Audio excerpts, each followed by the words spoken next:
वर्तमान में आमतौर पर इंसान 100 वर्ष तक जी सकता है, जबकि कुछ विशेष व्यक्तियों की आपातकालीन उम्र लगभग 125 वर्ष हो सकती है। हालांकि कुछ विशेष व्यक्तियों की दीर्घायु के चर्चे हैं। उदाहरण के लिए देवहरा बाबा को ही ले लीजिए। कहा जाता है कि वे 750 वर्षों तक जीवित रहे और उनकी मृत्यु 1990 में हुई थी। एक और उदाहरण है त्रैलंग स्वामी, जिन्हें गणपति सरस्वती भी कहा जाता है। माना जाता है कि उन्होंने 286 वर्षों तक जीवन बिताया। त्रैलंग स्वामी का जन्म 1601 में नृसिंह राव और विद्यावती के घर हुआ था और वे 1737 से 1887 तक वाराणसी में निवास करते रहे। इसी तरह श्रीपुरी बाबा 27 सितंबर 1826 को जन्मे और जनवरी 1963 में उन्होंने अपने शारीरिक रूप को छोड़ दिया। बंगाल के संत लोकनाथ जी का जन्म 31 अगस्त 1730 को हुआ और 3 जून 1890 को उन्होंने देह त्याग दिया। आयुर्वेद शास्त्र के अनुसार मनुष्य की आयु लगभग 120 वर्ष बताई गई है, लेकिन वह अपने योग बल से लगभग 150 वर्षों से ज्यादा जी सकता है। कहते हैं कि प्राचीन मानव की सामान्य उम्र 300 से 400 वर्ष हुआ करती थी, क्योंकि तब धरती का वातावरण व्यक्ति को उक्त काल तक जिंदा बनाए रखने के लिए था। पौराणिक और संस्कृत ग्रंथों के अनुसार भारत में ऐसे कई लोग हुए हैं जो हजारों वर्षों से जीवित हैं। हिमालय में आज भी ऐसे कई ऋषि और मुनि हैं जिनकी आयु लगभग 600 वर्ष से अधिक होने का दावा किया जाता है। हिंदू पौराणिक ग्रंथों में उल्लेख मिलता है कि सदियों पहले ऐसे कई देव पुरुष थे जो सैकड़ों और हजारों वर्षों तक जीवित रहे थे। पुराणों के अनुसार अश्वत्थामा, बाली, व्यास, जामवंत, हनुमान, विभीषण, कृपाचार्य, परशुराम और मार्कंडेय आर्षि के अलावा अन्य कई ऐसे लोग हैं जिनके बारे में कहा जाता है कि वे आज भी जीवित हैं। क्या यह संभव है कि कोई व्यक्ति हजारों वर्ष तक जीवित रह सकता है? रामायण काल के परशुराम और जामवंत महाभारत में भी नजर आते हैं। हालांकि उस काल में 200 वर्ष की उम्र होना सामान्य बात थी। बौद्धों के काल तक भी भारतीयों की सामान्य उम्र 150 वर्ष हुआ करती थी। इसमें शुद्ध वायु, वातावरण और योग ध्यान का बड़ा योगदान था। भीष्म जब युवा थे तब कृष्ण और अर्जुन हुए भी नहीं थे। अब सवाल यह उठता है कि महाभारत युद्ध के समय भीष्म पितामह आदि की उम्र क्या रही होगी? आओ इसका एक विश्लेषण करते हैं। राजा शांतनु की पहली पत्नी गंगा से एक पुत्र हुआ, जिसका नाम देवव्रत रखा गया। यह देवव्रत बाद में भीष्म पितामह बने। जब देवव्रत विवाह लायक हुए तब उनके वृद्ध पिता शांतनु ने युवा सत्यवती से विवाह किया।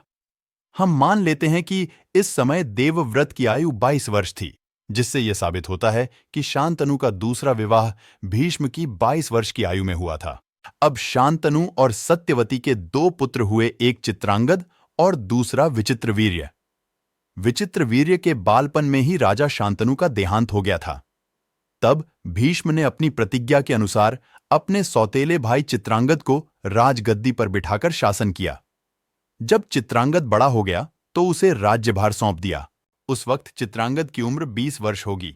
जैसे हमने बताया कि चित्रांगद के जन्म के पहले भीष्म की आयु 22 वर्ष थी, तो उसके 20 साल के होने पर भीष्म की आयु 22 + 20 टोटल 42 वर्ष रही होगी। अब चित्रांगद के राजगद्दी पर बैठने के बाद उसने लगभग 8 वर्ष तक शासन किया और गंधर्वराज के साथ एक युद्ध में वह मारा गया। मतलब भीष्म की 42 वर्ष की आयु में 8 वर्ष जोड़ देने पर 50 वर्ष होती है। मतलब चित्रांगद की मृत्यु के समय भीष्म की आयु 50 वर्ष रही होगी। चित्रांगद के बाद भीष्म ने विचित्रवीर्य को गद्दी पर बैठाया, जो अभी इस लायक नहीं था। मतलब बालपन में ही उसे गद्दी पर बैठाया गया। चित्रांगद के लगभग 28 वर्ष की उम्र में मरने के बाद उसका भाई विचित्रवीर्य राज्य शासन के योग्य अर्थात यौवन दशा को प्राप्त नहीं हुआ था। लगभग 5 वर्ष के बाद विचित्रवीर्य के प्रौढ़ होने पर उसका विवाह हुआ, अर्थात चित्रांगद की मृत्यु के 5 वर्ष बाद विचित्रवीर्य ने राजगद्दी का भार संभाला। तब उसका विवाह काशीराज की अंबिका और अंबालिका नामक 2 पुत्रियों से हुआ। अर्थात इस समय भीष्म की आयु 50 में 5 साल जोड़ने से 55 वर्ष की रही होगी। विवाह होने के पश्चात 7वें वर्ष विचित्रवीर्य क्षय रोग से बीमार हो गया और 8 वर्ष में स्वर्ग सिधार गया। इस मान से भीष्म की आयु 55 + 8 63 वर्ष की रही होगी। चित्रांगद और विचित्रवीर्य दोनों पुत्रहीन मरे थे, इसलिए भीष्म के समक्ष यह यक्ष प्रश्न था कि आगे किसे राज्य सौंपा जाए। तब सत्यवती ने भीष्म से कहा कि आप अंबिका और अंबालिका के साथ नियोग करके पुत्र उत्पन्न करो, लेकिन भीष्म ने ब्रह्मचर्य की प्रतिज्ञा ले रखी थी। बहुत मनाने पर भी भीष्म नहीं माने। तब सत्यवती ने अपने पराशर राशि के संयोग से उत्पन्न पुत्र कृष्णद्वैपायन अर्थात वेद व्यास जी से नियोग के लिए अंबिका और अंबालिका को भेजा। वेद व्यास ने अंबिका, अंबालिका और एक दासी के साथ नियोग किया। इससे धृतराष्ट्र, पांडु और विदुर का जन्म हुआ, अर्थात इनके जन्म के समय भीष्म की आयु 63 + 2 65 वर्ष की हो चुकी थी। कहते हैं कि जब सत्यवती ने राजा शांतनु से विवाह किया था तो उसके पूर्व ही उन्होंने एक पुत्र को जन्म दिया था, जो कि पराशर का पुत्र था तथा जिसका नाम वेद व्यास था, अर्थात व्यास जी की आयु भीष्म की अपेक्षा 16 वर्ष से कम मानी जा सकती है।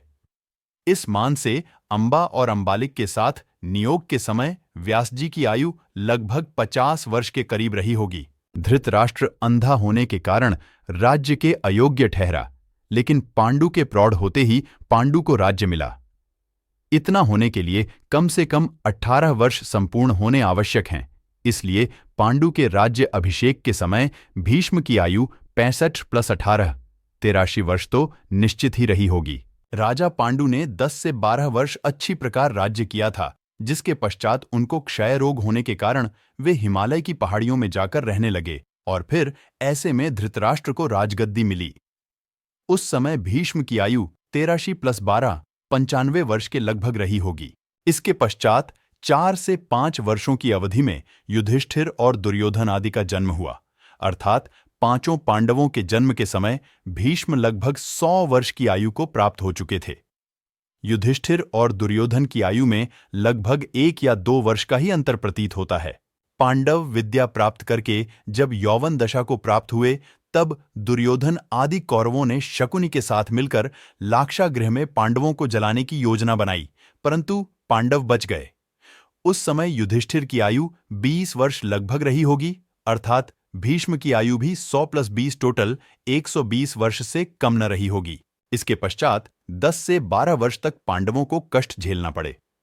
बाद में कुछ राज्य देने की बात हुई। तब उस समय युधिष्ठिर की आयु कम से कम 32 वर्ष की और भीष्म की आयु 132 वर्ष की मानी जा सकती है। इंद्रप्रस्थ मिलने के बाद पांडव राज्य करने लगे। लगभग 25 वर्षों में पांडवों ने दिग्विजय करके राज्य वैभव बहुत बढ़ाया और राजसूय यज्ञ किया। इस समय युधिष्ठिर की आयु 57 और भीष्म की आयु 157 वर्ष की हुई थी। राजसूय यज्ञ में पांडवों के वैभव और ऐश्वर्य को देखकर दुर्योधन के मन में कटुता उत्पन्न हुई और उसने उनका राजपाट छीनने के लिए एक कपट की रचना की। द्यूत क्रीड़ा में हार होने से पांडवों को 12 वर्ष का वनवास हुआ और 1 वर्ष अज्ञातवास हुआ। वनवास की समाप्ति के समय युधिष्ठिर की आयु 57 + 13 70 वर्ष की थी और भीष्म की आयु 170 वर्ष मान ली जाए।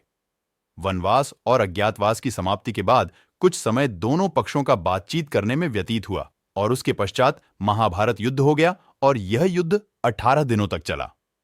उस वक्त भीष्म पितामह की आयु लगभग 170 वर्ष थी, जब वे महाभारत युद्ध करते हुए शरशैया पर शरीर त्याग गए।